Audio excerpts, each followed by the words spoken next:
Men is the new Alex Garland film, which depicts the story of a young woman who tragically loses her husband in a horrific way and decides to go on vacation to the English countryside. Now, what did I think about this new film? Well, let's get to it.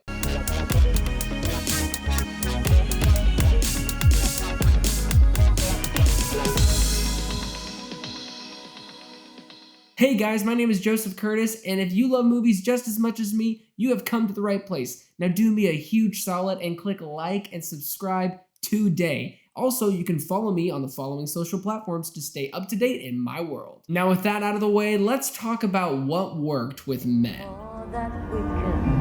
Apple from the garden? Yeah, it was delicious. No.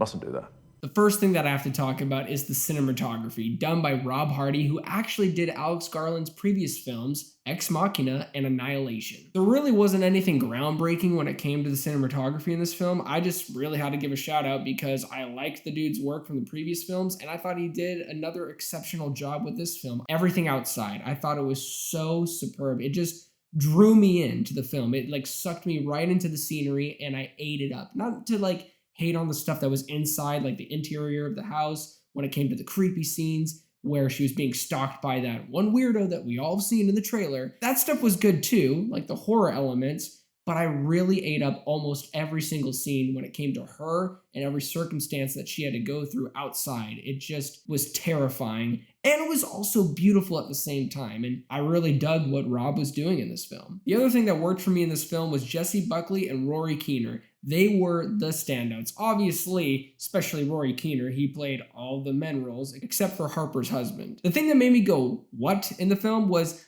for some reason, I thought that she was gonna notice that something was really like strange was going around town. Like, why are all the men, why do they look like this one dude? And there's a reason, at least for me in my journey with the film, and it's one of those movies where you can kind of depict a lot from it, and maybe some people will take away certain things, and there could be things that I'm missing, but I genuinely thought that in this film, she was going to notice that, and that was going to be one of the things that they were going to focus on in the film, and they didn't do that. And that's not necessarily a negative. I just was kind of taken aback by that for a second. I'm like, don't you notice that's literally the same guy? Okay, I guess that's not this movie, so we're moving on from that. This movie is really saved by these performances because every single time, especially the character Harper is on screen, you feel her emotion. You see exactly where she's at, where she's struggling with. And the one thing I was worried about in this first act of the film was, oh no, it's going to be one of those movies where they're just assuming the audiences know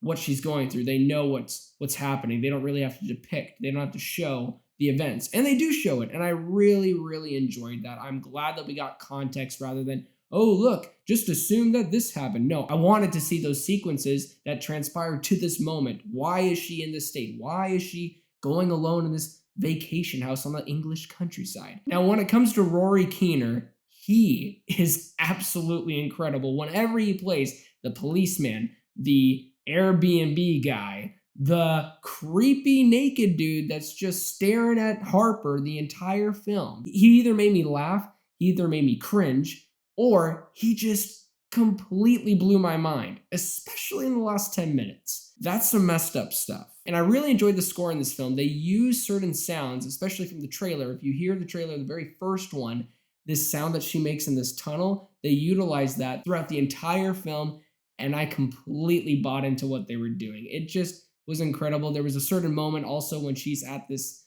church, and how her screams, her cries match the tone of the score. I was completely blown away with what they were doing. At the end of the day, it did leave me feeling a little bit like it was heavy-handed, the message that they were trying to go for. And now with that being said, let's go into the things that didn't quite work for this film.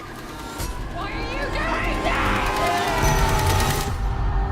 What are you? A24 is known to be one of those creative studios that make unique films like Swiss Army Man, Waves, The Florida Project, and so on. It's one of those movies where it tries to reach for the stars when it comes to their themes. And with this one, it's just a little heavy-handed. I really wanted to buy in all the way with what they were trying to go for, with the connection pieces of the message, And when you look at the trailer, you can kind of get an idea of what the message will probably be. I don't want to say it was like right there on the nose, like, oh, okay, now I get it. It's one of those movies, The Agenda. No, I don't mean it in that way. I meant it in the sense of like, no, I mean, I get it. I understand what it is, but that's it. Okay. It's a good message. It's just too on the nose with what they're trying to do. And that's just personally for me. And maybe other people will just watch it and be like, that was just a weird movie and I will never watch it again. Totally understand that. I probably won't watch it ever again either. But I respect what Alex Garland was trying to do with the themes with this film. And the last thing that didn't quite work for me with this film was the pacing, especially in the first act. And little moments here and there in the second act, but it was mainly the first act where I just felt a little bit out, where it was giving me things, it was giving me plot details about Jessie Buckley's character and what was going on with her, why is she in this situation, and I was enjoying those sequences, but for some reason, every like 5 to 10 minutes, it felt like the movie was screeching at a snail's pace, and I really hate when movies do that. But it picked up immediately in the second act with certain elements that are introduced in the film, and it makes you go, huh? What? What's that? What's going on there? I want to know what the heck is going on in this location. Is there something wrong with this person? Is it just in their head? What is happening? And when that happens, the movie skyrockets. But it does have a terribly painful, slow first act. And that's just me. Overall, Men is an interesting film with some awesome ideas and amazing themes that are laced in throughout the film. But by the time the movie ends, it felt like those themes were really heavy-handed. And for that, I gotta give Men a 7 out of 10. Well, thank you guys so much for watching this review. It really means a lot. Please be on the lookout for my next review, a special review coming up this weekend, and also another special review coming up on Tuesday. But don't forget to like and subscribe, and also, most importantly, don't forget to be blessed.